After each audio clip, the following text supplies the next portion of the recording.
she was a witch. I am a simple witch, not worth the trouble or attention of the great Jedi Order. So who exactly is Mother Talzin?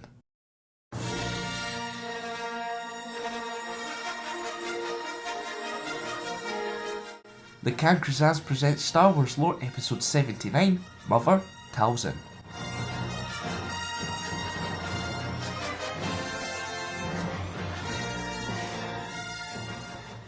Talzin was a Night Sister from Dathomir.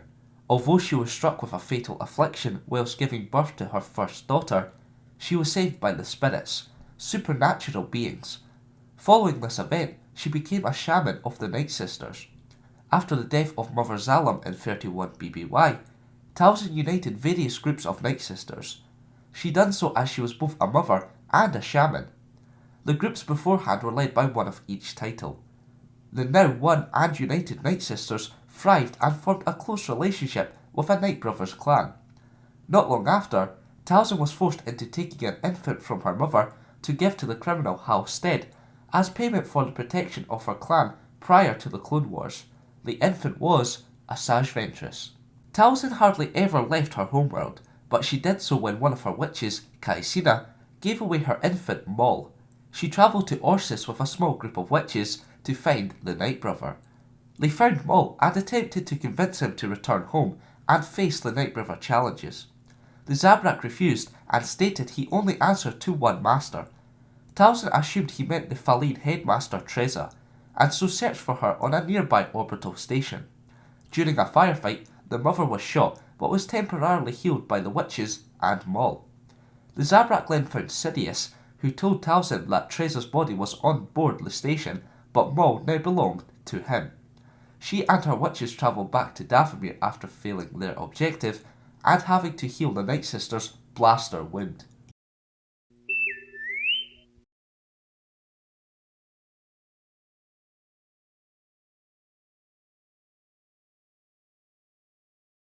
During the Clone Wars, Asajj Ventress, who was wounded, landed on Dathomir to escape Count Dooku. Talzin stopped the Night Sisters from killing her after revealing Ventress was one of them. She described the story of how she had to give away the infant. The Night Sisters healed Asajj and promised to aid her in a vengeful quest against Dooku. Talzin offered Ventress the help of her two most skilled fighters, Nalith and Karis. The three were placed under spells to make them invisible, and were given a poisoned dart as well as Jedi lightsabers. Part of the vengeful plan was to offer the Count, the Night Brother's strongest warrior, as his new assassin. Although Dooku was quite suspicious to begin with, he travelled to Dathomir. After an agreement was made and Dooku left the planet, Ventress travelled to the Night Brother village to choose the strongest male. She chose Savage Opress, Maul's brother. Talzin was impressed with her choice, describing him as strong and the perfect male specimen. Talzin cast a spell on him so that he would fall unconscious. She and the Night Sisters used their magic to make him more angry, give him a larger body, such as amplified muscles and a new crown of horns, and a spell so that he would stay loyal to Talzin. To test his new traits, Opress was ordered to murder his brother, which he did without remorse. He was then given an enchanted blade. Talia and Nalith presented the Night Brother to Dooku alongside Talzin.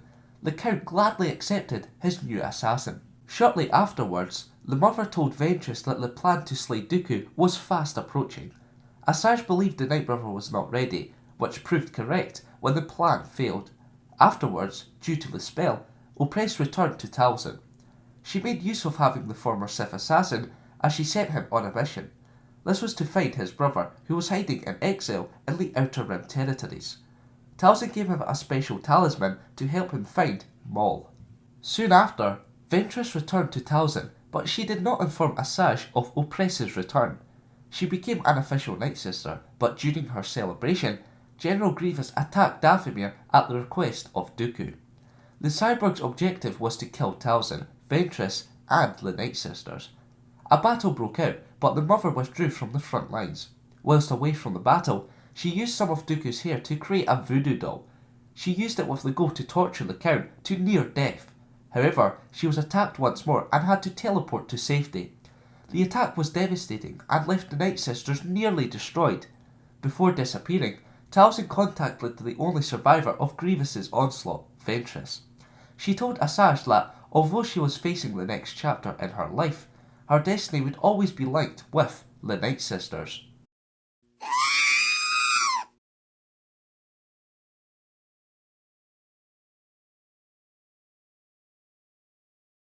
In 20 BBY, she gained the allegiance of Bardotta's Frangul cult. They worshipped her as the Great Mother. She used the cult to abduct the Goyen masters and drain the living force within them into a containment sphere. She later had Queen Julia captured in order to do the same. This would make her more powerful than both the Jedi and Sith combined. However, the ritual was disrupted by Jedi Mace Windu and Jar Jar Binks. Talzin used a lightsaber conjured from Spirit Ichor to duel Windu. However, the distraction allowed Binks to rescue the Queen, probably the only good thing he's ever done. In addition, he accidentally destroyed the containment sphere. This caused a massive explosion which killed all the cultists. With her plans destroyed, Talzin disappeared into the mist and vanished once again.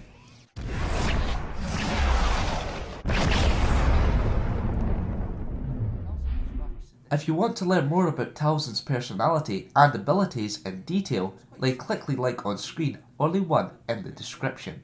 Now it's time for this week's question. What do you think happened to Talzin after Mace Windu and Jar Jar Binks foiled her plans? Let me know in the comments below. Remember to vote for next week's episode by liking one of the 2 comments below. If you want to learn more about someone or something from the Star Wars universe, leave a comment. And for more Star Wars lore, keep it here to the Captain's hands. The Jedi have defeated the Stone Guardians. You mean the Jedi and the Gungan. Jar Jar! Misa here, Queenie!